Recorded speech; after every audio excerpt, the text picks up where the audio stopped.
हमारे पास last class में हमने कहा था कि लॉयल्टी पॉइंट्स भी हो सकते हैं। तो लॉयल्टी पॉइंट्स का क्या ट्रीटमेंट होता है? हम जब लॉयल्टी पॉइंट्स की बात करते हैं तो लॉयल्टी पॉइंट्स का अकाउंटिंग ट्रीटमेंट क्या होता है? तो इसके अंदर हमारे पास सबसे पहले स्टेप पर हमको रेवेन्यू को क्या करना पड़ता है? हमको डेफर करना पड़ता है। डेफर का मतलब हो गया पोस्टपोन। हम अपने पास रेवेन्यू को डेफर कर देते हैं। इसको डेफर करने के लिए कितने तरीके हैं? इसको डेफर करने के लिए दो तरीके हैं। एक तो प्रैक्टिकल एक्सपीडियंट है और दूसरा हमारे पास जो आपका एक्चुअल एलोकेशन का प्रोसेस है वो एलोकेशन के हिसाब से होता है। तो अगर मान लीजिए आपने अपने पास एलोकेशन करनी हो या आपने प्रैक्टिकल एक्सपीडियंट लगाना हो तो आपको एक काम तो करना ही पड़ेगा। वो क्या ढूंढनी पड़ेगी? Fair value of loyalty points ढूंढनी पड़ेगी कि आपके पास fair value of loyalty points कितनी है। तो मुझे ये बताओ, fair value of loyalty points कैसे निकालते थे? क्या आप पहले देखते थे लॉयल्टी पॉइंट्स ग्रांटेड कि ग्रांटेड कितने हैं मल्टीप्लाइड बाय? फटाफट से बताओ किससे मल्टीप्लाई करते थे? Multiplied by probability of using them, कि आप उनको यूज करेंगे या नहीं करेंगे, मल्टीप्लाइड बाय फेयर वैल्यू पर पॉइंट्स इन रुपीस। भाई आपके एक पॉइंट की फेयर वैल्यू कितनी है? तो क्या फेयर वैल्यू निकल आएगी? तो मुझे बताइए, हम अपने पास सेल कंसीडरेशन तथा fair value of loyalty points, बताओ इन दोनों में हम फिर क्या करेंगे? हम अपने पास इस एसएपी की रेशियो में जो हमारा सेल प्राइस था उसे एलोकेट कर देंगे, एलोकेशन PO1, और फिर एलोकेशन कर देंगे PO2। इसमें जनरल एंट्री क्या बनेगी? फटाफट से बताओ, इसमें जनरल एंट्री क्या बनेगी? इसमें एंट्री बन जाएगी bank account debits to sale to loyalty point liability, कि आपकी इतनी लॉयल्टी पॉइंट की लायबिलिटी बन गई। तो बैंक में तो सेल प्राइस पूरा आ जाएगा, यहां पर आ जाएगा एलोकेटेड PO1 और ये आ जाएगा एलोकेटेड PO2। लेटर ऑन जो आपकी लायबिलिटी है दिस विल गेट ट्रांसफर्ड, मुझे फटाफट से बताओ, गेट ट्रांसफर्ड टू रेवेन्यू। बताओ कब ये रेवेन्यू में जाएगा? ये हमारे पास रेवेन्यू में कब जाएगा? जब लॉयल्टी पॉइंट्स यूज हो जाएंगे या एक्सपायर हो जाएंगे, यानी उसके अंदर हमारे पास ये रेवेन्यू में वापस चला जाएगा। मुझे ये बताओ, इसका एक प्रैक्टिकल एक्सपीरियंस भी था कि आपने फेयर वैल्यू निकाल ली अपने पास ऑफ लॉयल्टी पॉइंट्स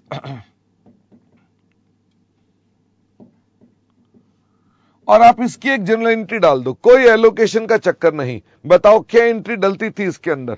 भाई सीधी सीधी एंट्री डाल दो, सेल अकाउंट डेबिट्स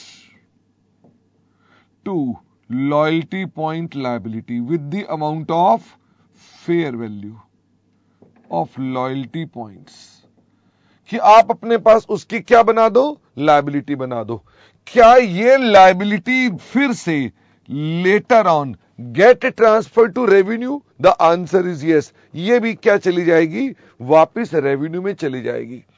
मुद्दा उठता है कि हम अपने पास जब अपने लेटर ईयर्स की बात करेंगे तो लेटर ईयर्स के अंदर हम लोग क्या करते हैं?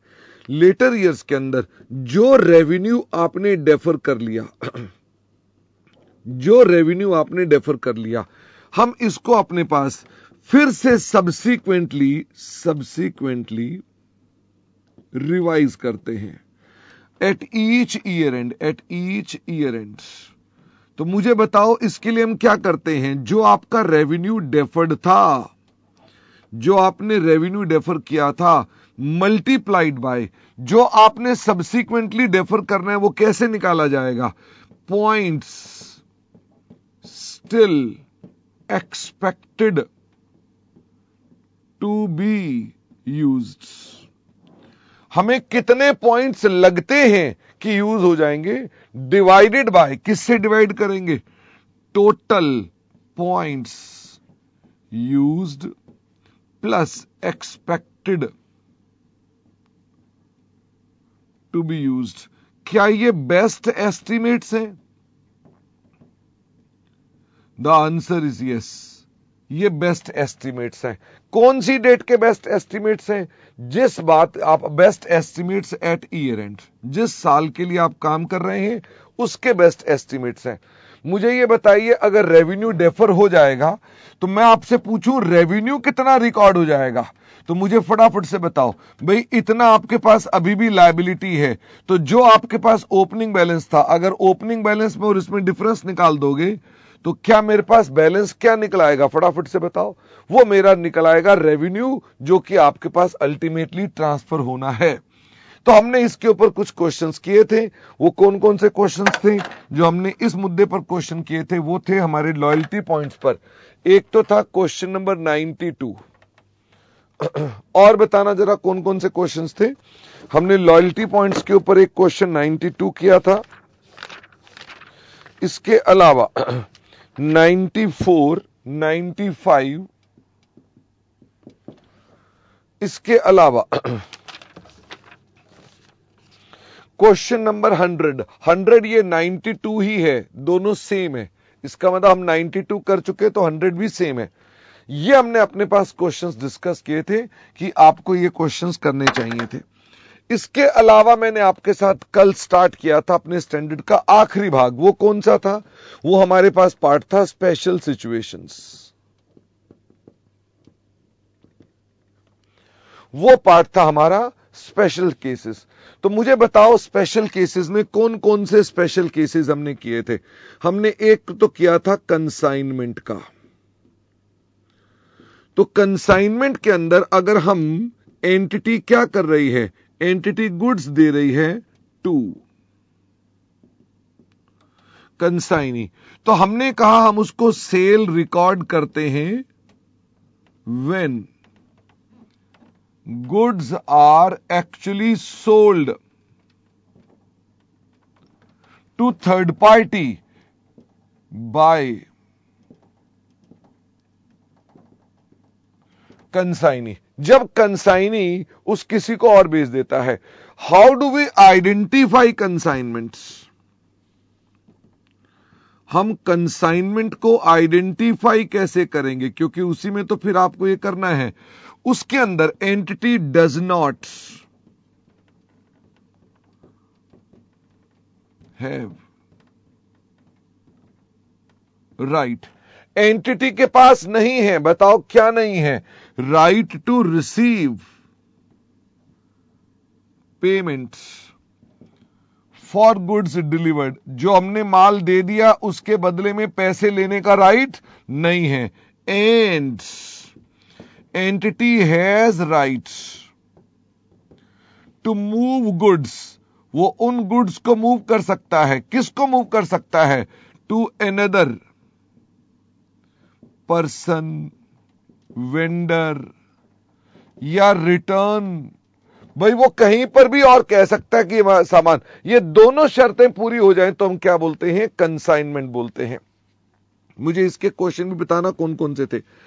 फिर हमने कहा कि एक होता है और भी, वो होता है principal and agent.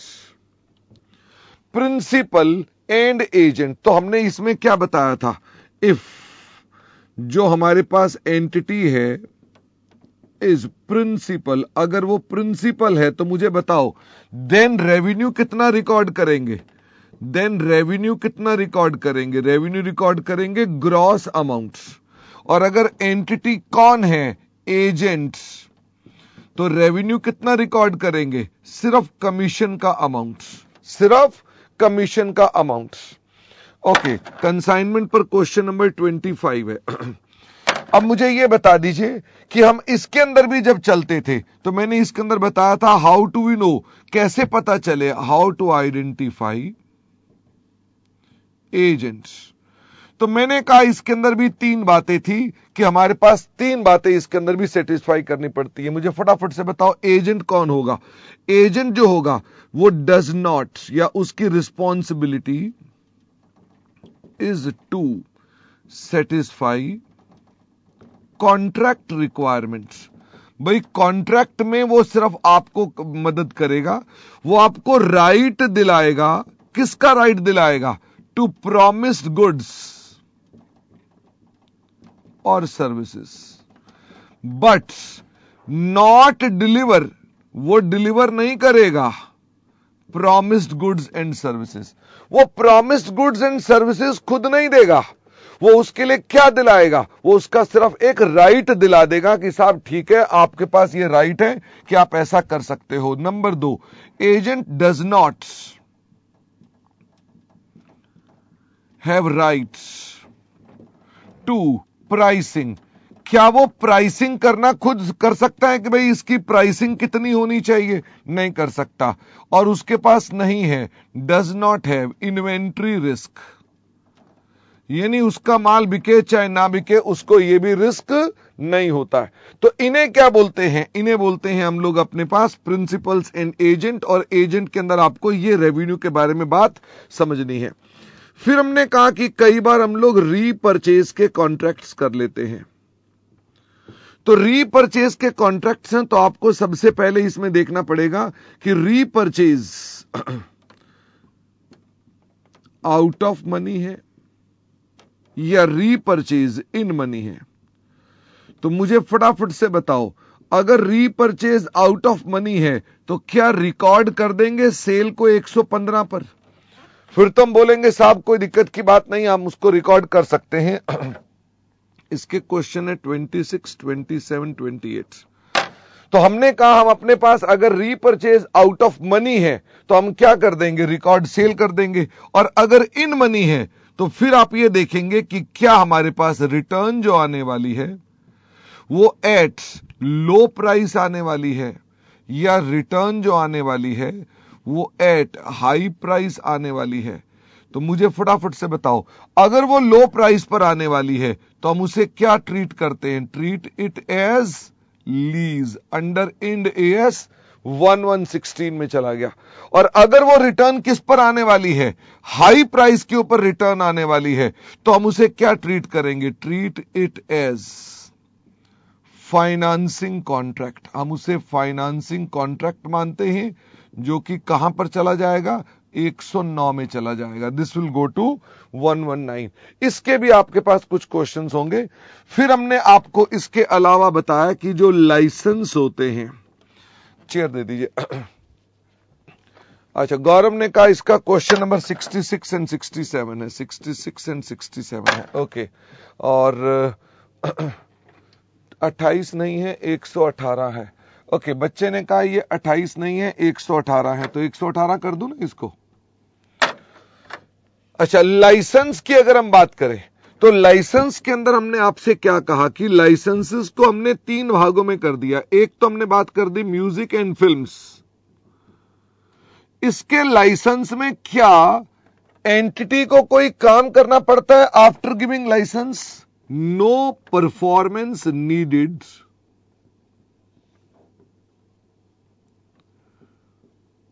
Post contract, contract के बाद हमारी कोई परफॉर्मेंस नहीं होती। तो मुझे बताओ, देयरफॉर इनमें आप अकाउंटिंग कौन से टेक्निक से करते हो? इनमें अकाउंटिंग पीआईटी पर करते हो। तो जवान फिल्म के ऊपर जो अगर मान लो शाहरुख खान उसका लाइसेंस किसी को दे रहा है तो वो उसकी अकाउंटिंग कैसे करेगा? पीआईटी पर करेगा। ओके, फिर आगे हमारे पास कुछ software and Google drive classes. तो मैंने कहा साहब इसके अंदर 2 पार्ट हो गए।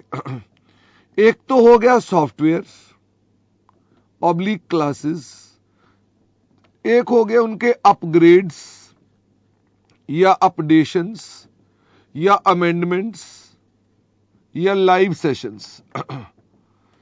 तो मुझे फटाफट से ये बताओ, जो हमने क्लासेस दे दी या माइक्रोसॉफ्ट ने जो सॉफ्टवेयर दे दिया, फटाफट से बताओ इसकी अकाउंटिंग कैसे होगी? इसकी अकाउंटिंग तो पीआईटी पर होगी। और जो सॉफ्टवेयर और क्लासेस के अंदर हमने अपग्रेड्स या अपडेशन या अमेंडमेंट्स या लाइव सेशंस की बात करी है, ये किस में जाएगा? This will go on SOT. फिर हमने कहा कि जो फ्रेंचाइज फीस है या ब्रांड फीस है, तो इनके कंटेक्स्ट से बात करें तो भाई इनमें क्या हमें काम करना पड़ता है? The answer is yes, entity needs to perform for contract periods. नहीं तो क्या उस बंदे का नुकसान हो जाएगा जिसने आपसे ब्रांड लिया हुआ है।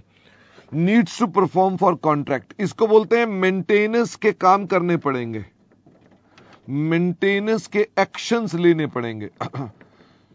जैसे स्पोर्ट्स टीम है तो उसे खेलना पड़ेगा, या जो ब्रांड्स हैं इन्फोसिस या इस तरह के, उनको अपने एक्शंस लेने पड़ेंगे। इनको हम किस पर रिकॉर्ड करेंगे? इनको हम एसओटी पर रिकॉर्ड करेंगे। इसी में एक क्वेश्चन किया था अभी जिसमें उसने कहा था कि मान लो हमारे पास कोई एक्शन नीडेड नहीं है, उसने कहानी सी बनाई और कहा कि उसने यह बताने का प्रयास किया कि मान लो हमारे को कोई परफॉर्मेंस नहीं देनी है और है ये ब्रांड फीस, तो ऐसी स्थिति में क्या होगा? फिर ऐसी स्थिति में इफ नो एक्शंस नीडेड,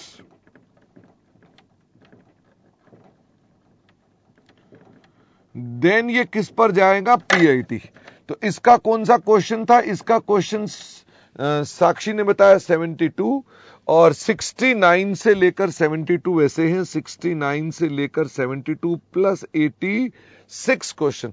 तो ये आपने अपने पास इसके अंदर बात बताई। मेरे ख्याल से इसके अलावा भी हमने कोई चर्चा की थी, अभी बाकी तो करनी थी। हमने टॉल के बारे में तो बात अभी करनी थी आपके साथ कि टॉल का क्या होगा। अच्छा, स्पेशल एसेट की बात भी की थी। तो स्पेशल एसेट के लिए हम एक काम करते हैं, मुझे इसका प्रिंट लेना पड़ेगा अब।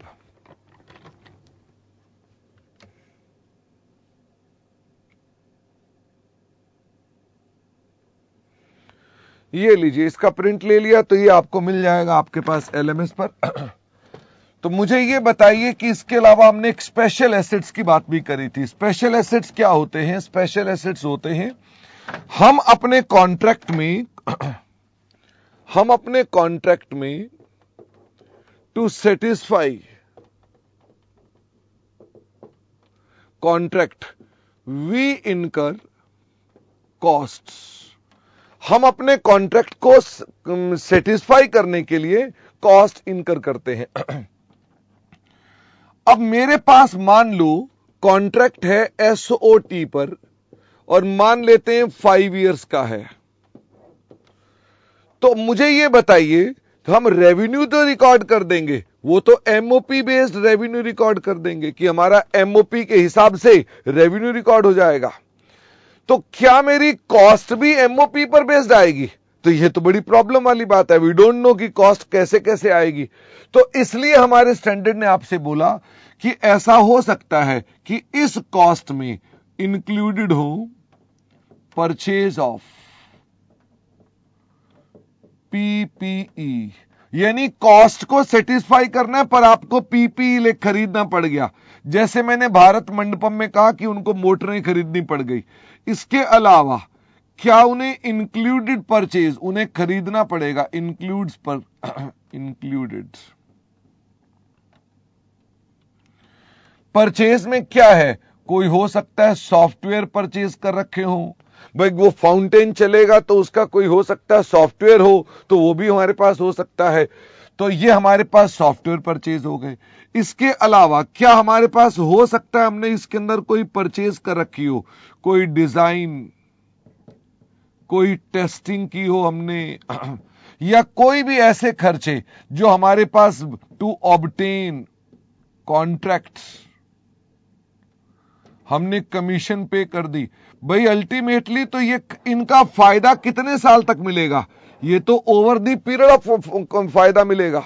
तो है ये कॉस्ट, पर हमको फायदा कितना मिलने वाला है? 5 साल तक मिलने वाला है। इनको हम क्या बोलते हैं? We call them special assets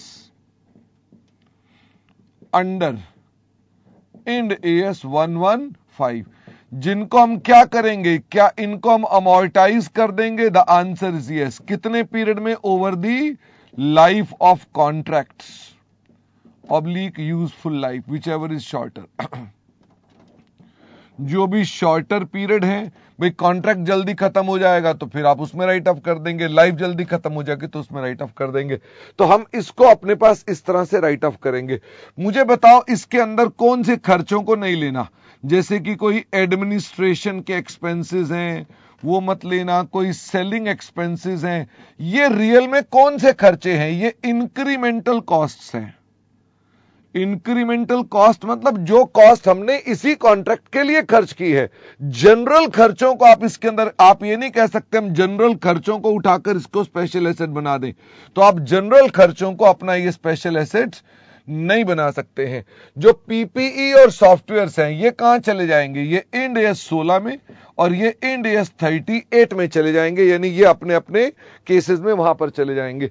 तो हमने कहा इन केसेस को इस तरह से डील किया जाता है। इस पर भी कौन कौन से क्वेश्चंस थे एक बार बता दें, तो हम ये भी साथ में मेंशन कर देते हैं। 73 एंड 74, 73 एंड 74, तो ये दो क्वेश्चन इसके लिए थे। और भी कोई पॉइंट बचा हुआ है कि बस इतना ही किया था हमने कल?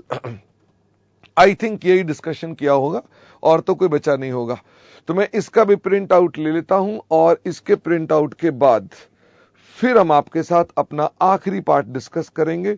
इसमें हमारे पास एक दो पॉइंट्स और बचे हुए हैं कि कंबाइनिंग कैसे होती है, कॉन्ट्रैक्ट्स की नहीं चल रहा, मॉडिफिकेशन कैसे होती है, हो गया, मॉडिफिकेशन कैसे होती है, टोल रोड्स की अकाउंटिंग कैसे होती है, ठीक है, बिल एंड होल्ड अगर हो, डिलेड डिलीवरी हो तो क्या होती है, बस खत्म।